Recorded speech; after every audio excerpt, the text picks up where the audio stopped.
Hello everyone, this is Dr. Krishan. I am ENT surgeon based in Delhi and I am also co-one with Indian Medical Association.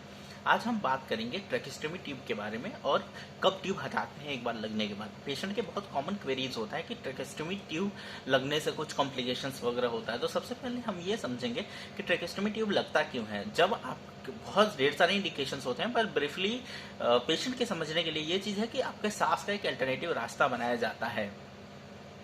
जब आपको जैसे एक और है prolong intubation होता है कि अगर आपको सांस की नली लंबे टाइम तक लगाने की जरूरत होती है तो उससे ट्रैकियल स्टेनोसिस होने के चांसेस होते हैं, क्योंकि वो प्रेशर देते रहता है। तो उसके लिए क्या करते हैं, यहाँ एक अल्टरनेटिव छेद करके लगा देते हैं ट्यूब। एक ये है।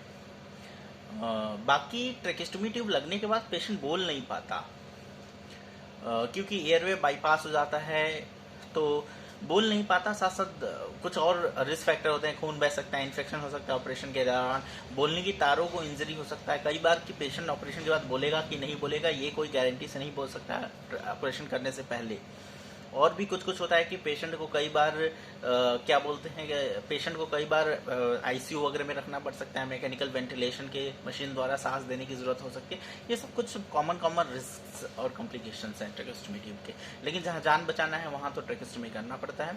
दूसरी चीज़ की अब इसको निकालेंगे कब, तो सबसे पहले कि जब पेशेंट को ट्रेकिस्टमी ट्यूब कुछ टाइम से लगा है, हम ये देखते हैं कि क्या ये मतलब कि कॉन्शियस है, मतलब होश में तो है ना।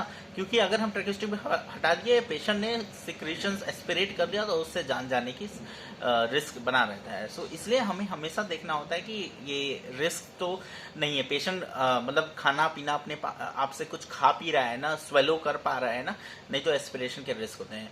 प्लस हम लैरिंगोस्कोपी करते हैं, जिसको 70 डिग्री लैरिंगोस्कोपी, रिजिड लैरिंगोस्कोपी करते हैं, या FOL भी करते हैं, फाइबर ऑप्टिक लैरिंगोस्कोपी भी करते हैं। डिपेंड करता है कि अगर पेशेंट चल फिर पा रहा है तो हम उसमें 70 डिग्री एंडोस्कोपी कर सकते हैं। अगर पेशेंट नहीं चल फिर पा रहा है तो फाइबर ऑप्टिक लैरिंगोस्कोपी करना होता है।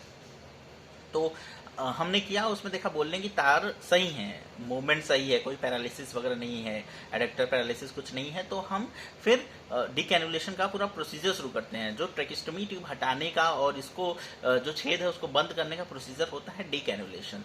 सो डीकैनुलेशन करने के लिए ये इंपॉर्टेंट होता है कि हम पहले तो ऑडमोंट स्ट्रिक्ट प्रोटोकॉल एक होता है, हम ENT सर्जन्स फॉलो करते हैं। इसको फॉलो करते हैं, ट्यूब को डाउन साइज करते रहते हैं समय के साथ साथ, और फिर देखते हैं पेशेंट टॉलरेट कर रहा है कि नहीं।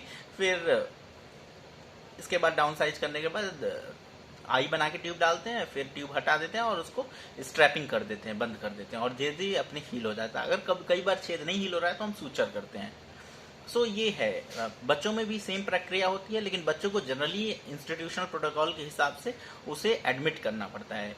और हम ये देखते हैं कि ट्यूब ब्लॉक करने के बाद ट्यूब बंद कर देते हैं लोअर साइजेस में आने के बाद। तो ट्यूब बंद कर दिया तो उसके बाद बच्चा टॉलरेट तो कर पा रहा है, उसको सांस लेने में दिक्कत तो नहीं हो पा रही है ना, नहीं हो रही है ना। तो ये चीज़ करके हम करते हैं। बेसिकली ये पूरा प्रोटोकॉल होता है। तो मुझे आशा है आपको इस वीडियो से ये चीज़ समझ में आई होगी कि जो ट्रेकिस्टमी ट्यूब है कब हटाते हैं, कैसे हटाते हैं। तो पेशेंट्स के क्वेरी होते हैं कि सर मैं आज आया हूँ, मेरा ट्यूब बंद कर दीजिए। तो एक दिन में नहीं होता, उसका पूरा प्रोटोकॉल होता है, ताकि फिर से आपको ये दिक्कत ना शुरू हो जाए।